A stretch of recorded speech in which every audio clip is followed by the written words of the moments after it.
শিৱসাগৰত সদৌ টাই-আহোম ছাত্ৰ সন্থা কন্যাক ইউনিয়ন, কন্যাক ষ্টুডেণ্টছ ইউনিয়ন আৰু KNSKৰ যৌথ সংবাদমেল। এই উজনিৰ বান দুৰ্যোগ বৰ্তমানৰ পৰিস্থিতি সন্দৰ্ভত হোটেল ব্ৰহ্মপুত্ৰত যৌথ সংবাদমেল সম্বোধন কৰিছে বসন্ত গগৈ।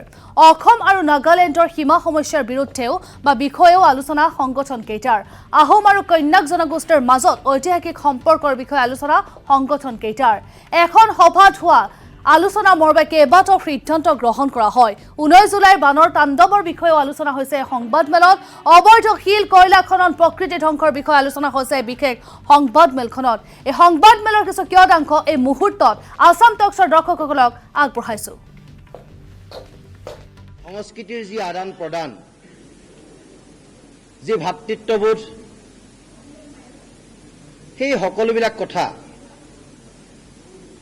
আজি আমি পুনৰ তেখেতলোকৰ আগত দাঙি ধৰিছোঁ আৰু তেখেতলোকৰ আমাৰ আগত দাঙি ধৰিছে। আৰু অনাগত সময়ত আমি একেলগে সমন্বয় আৰু সম্প্ৰীতিৰে কামবিলাক কৰিম বুলি আজি সভাখনত আমি আলোচনা কৰিছোঁ। আৰু যোৱা 19 জুলাই তাৰিখে অসমত যি এটা অভূতপূৰ্ব বান পৰিস্থিতিৰ সৃষ্টি হ'ল,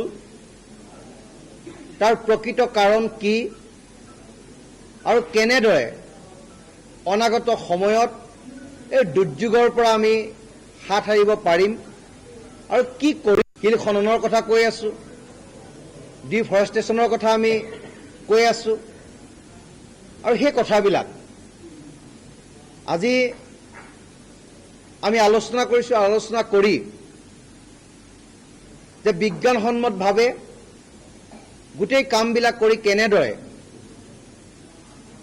আমি অনাগত সময়ত এনেকুৱা ভালদৰেবল চিটুৱেশ্যন ক্ৰিয়েট নোহোৱাৰ পৰিৱেশটো ৰচনা কৰিব, তাৰ ওপৰত আমি কথা পাতিছোঁ। আৰু এটা কথা স্পষ্ট যে নগালেণ্ডৰ যি কয়লা, নগালেণ্ডৰ যি শিল, নগালেণ্ডৰ যি সম্পদ, সেই সম্পদ নগালেণ্ডৰ ৰাইজৰ সম্পদ। সেই সম্পদ ৰাষ্ট্ৰৰ সম্পদ নহয়, সেই সম্পদ চৰকাৰৰ সম্পদ নহয়। কাৰণ সংবিধানৰ 371 আৰ্টিকুলে তেখেতলোকক সেই সুবিধা প্ৰদান কৰিছে। সেইকাৰণে যে নগালেণ্ডৰ কয়লাৰ ওপৰত, শিলৰ ওপৰত, নগালেণ্ডৰ প্ৰতিটো খনিজ সম্পদৰ ওপৰত কেন্দ্ৰীয় চৰকাৰ বা ষ্টেট গভৰ্ণমেণ্টৰ কোনো ধৰণৰ অধিকাৰ নাই। সেইকাৰণে আমি সংবিধানৰ গণ্ডিৰ ভিতৰত থাকি 371 নোহোৱাকে কেনেকে অনাগত সময়ত আমাক এই ধৰণৰ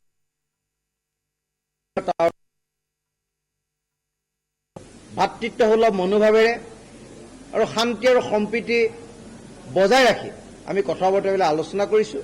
আৰু তেখেতলোকেও খুব সুন্দৰভাৱে আমাৰ লগত সহমত পোষণ কৰিছে।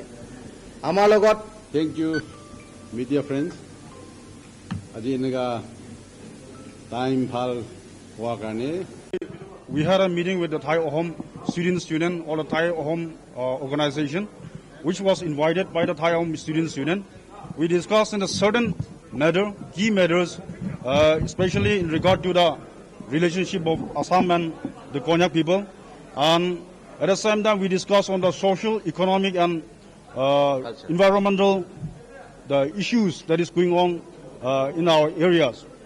So we discussed that the relationship between the Assam and Konyak, which was since time immemorial, which was strengthened by the Ahom king and the Wallong queen. So that relationship we will continue. And then regarding these social and economic and environmental issues, that it is the responsible of every citizen. We cannot blame someone who is in Nagaland or who is in Assam. It is a collective effort.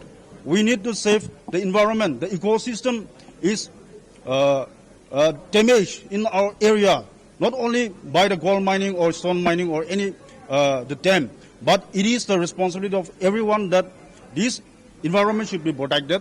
And then we have experienced the natural calamities on 19 and 20, the Assam flood. So for future preparedness, the government should take the action towards this. and then there should be a joint verification to look after the root cause of these natural calamities. We had a meeting with the Thai Ahom students.